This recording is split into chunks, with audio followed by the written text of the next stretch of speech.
I'm pissed. I am pissed because if Pushing an Agenda was a movie, this would be in the forefront of that.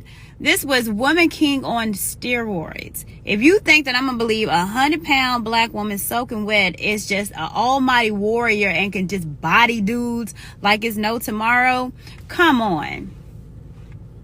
Like, instead of Wakanda, it should have been called Where Are the Men? Because they was not there, they were not present, and the ones that was there was weak. But all the women that was in the movie was just brolic, built, strong Hercules. What is this saying to us? Perpetuating the idea of the strong black woman and a subservient black effeminate man.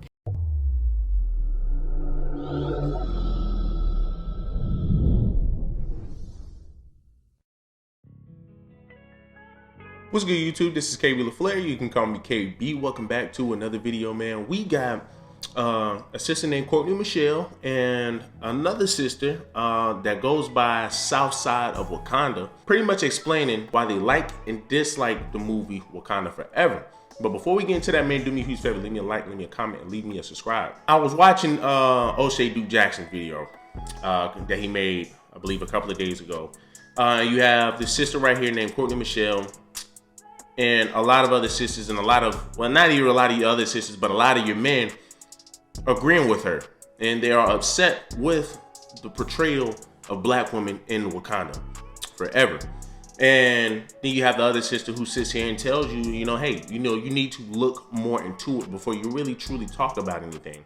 To me, this is selective outrage. This is outrage, man, that's unnecessary. I let it slide with Woman King. I let that slide, because I remember hearing people saying something about Woman King. And to be honest with you, I knew people were going to get upset about Woman King because of the portrayal of black women, how black women, seem like they're supposed to be this, this divine creature that's stronger than man. Yeah. Understandable. However, me, I was anticipating that movie. I wanted to see that movie. I'm all about a good movie, right? But, once again, we have people that are a bit, in my opinion, that are a bit too far into it, that want to sit up here and kind of down the movie because of the portrayal of the black woman. And it's like, man, listen, I can't speak too much on Woman King. I haven't seen it. However, I can tell you right now, I'm pretty sure 9 times out of 10, it's a good movie. Now, I let that slide. Like I said, Wakanda Forever, I can't let this one slide. For the simple fact, number one, I'm a big MCU fan. I love superhero movies. Now, here's the thing, right? I've been keeping up with the MCU for the longest. You have to read comics. People, y'all have to read some of the comics to understand why some of these Marvel movies are the way that they are. They pull from the comics. So when we have people sit up here and say, well, you know what? We don't like Wakanda Forever because they're trying to make it seem like these women are, this and that and this. Matter of fact, let's hear what the sister has to say. So I just left seeing Wakanda Forever, and I'm pissed. I am pissed because if Pushing an Agenda was a movie, this would be in the forefront of that. This was Woman King on steroids. If you think that I'm going to believe 100-pound black woman soaking wet is just an almighty warrior and can just body dudes like it's no tomorrow, come on.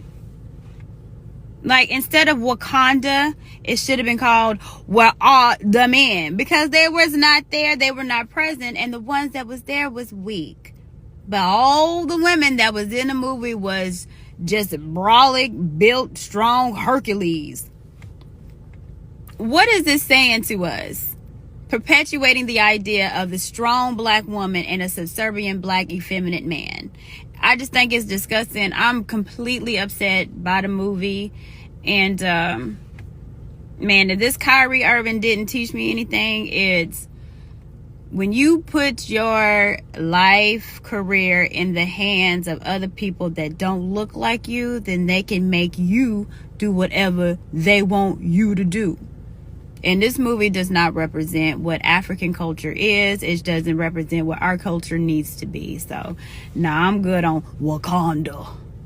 Where all the men. And this is why I say, man, you have people like this, man, that don't really keep up with the MCU, that don't really keep up with comics. So you're going to end up having outrage like this. That, let's be honest, it doesn't make no sense.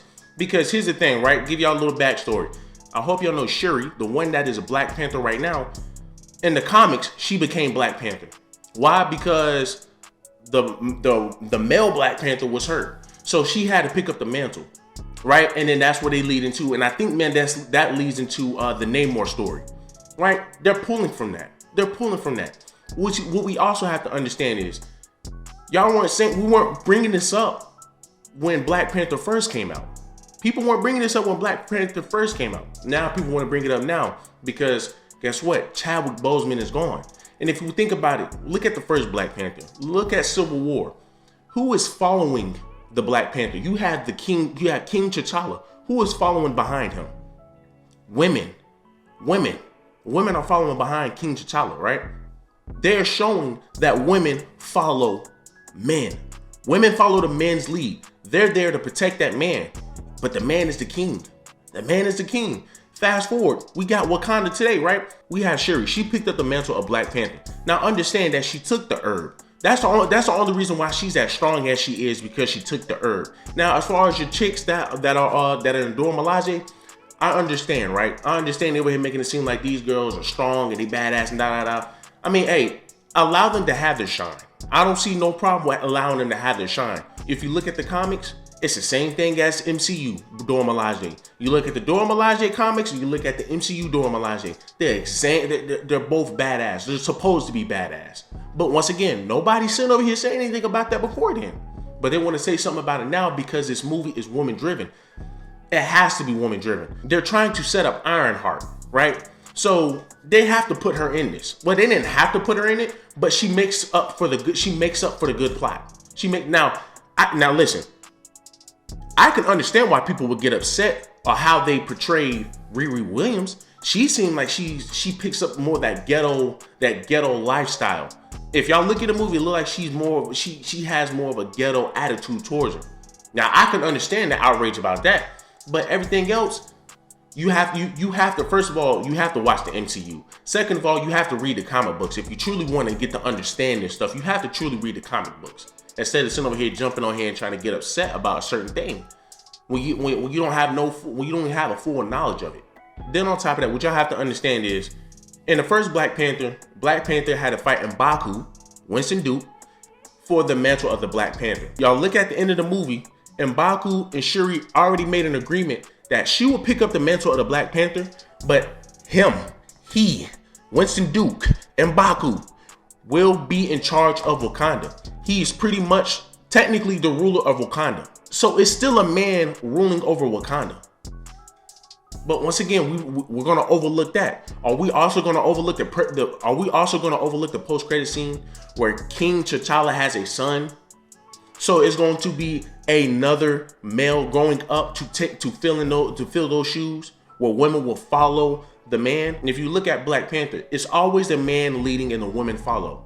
So this thing where people keep saying, man, well, it's women led, like she said, they're trying to push an agenda.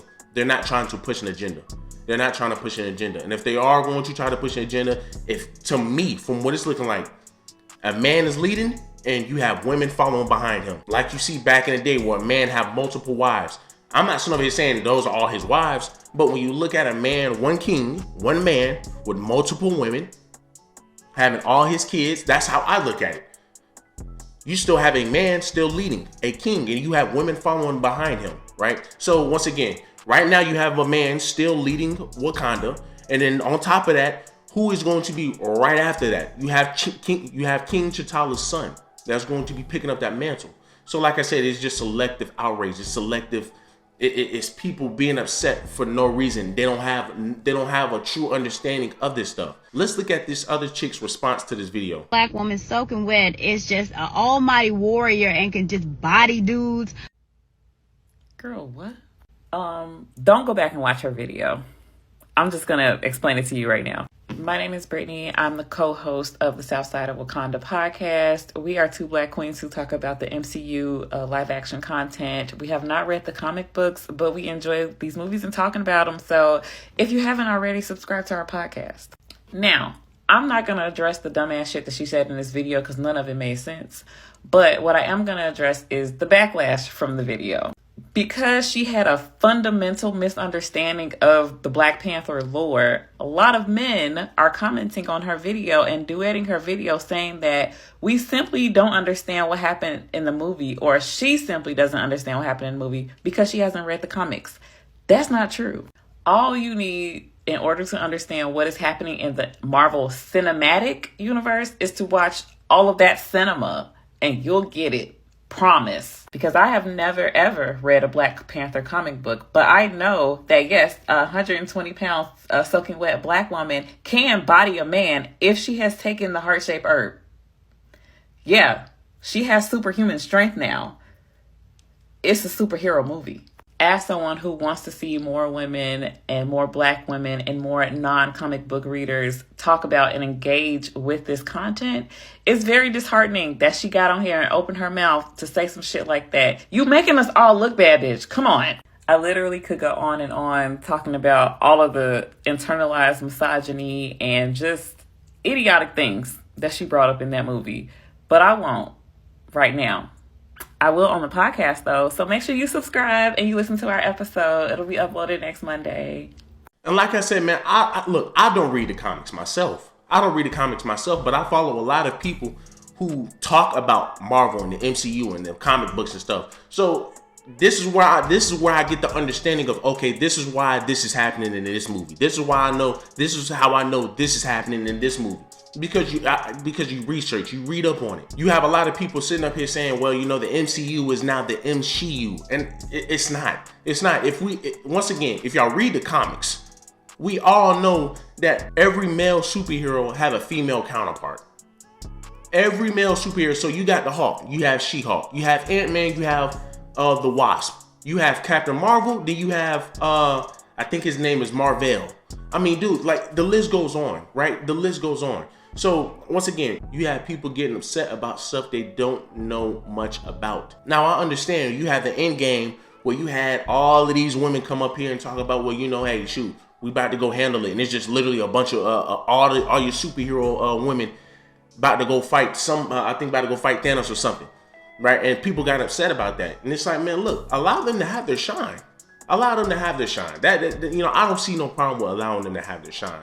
But to sit up here and say, well, you know what, it's, you know, the MCU, you know, oh, well, you know, they're trying to push, you know, Black women are stronger than Black men, and that's not the case. That's not the case. If y'all read the comics, if y'all actually look up and research some of this shit, y'all will understand why certain things happen in these movies, right? Understand that Chadwick Boseman died. So once again, if y'all look at the comics, Shuri has to pick up that mantle. Who is going to be leading Dora Milaje, right? You have no choice but to have women to lead them. And then you have Angela Bassett. People, I'm pretty sure that's another reason why, oh, well, you know, it's female driven. Well, King T'Challa died and his father died. That leaves you with M'Baku, right? They paying all these damn actors all this damn money. Of course, it's a plot. It is a plot. It's not to sit over here and say that women are stronger than men. It's just a plot, man. Once again, you got to read the comics. You got to read the comics, people. So like I said, me personally, people in the manosphere, people in the red pill community that's getting upset over this, stop it, bro. Y'all stop it. Y'all do not know much about the MCU, man. If y'all catching an attitude because of this stuff. If y'all catching an attitude because of this stuff. So people got to understand, man, the MCU is pulling from comics, right? And it's not Black Panther, and it's not Ryan Coogler trying to make Black women seem as if they're just this almighty power that they're stronger than Black men. That's just not the case. As far as Women King, once again, I don't see why people get upset with that. It's a good ass movie. That's what I'm saying.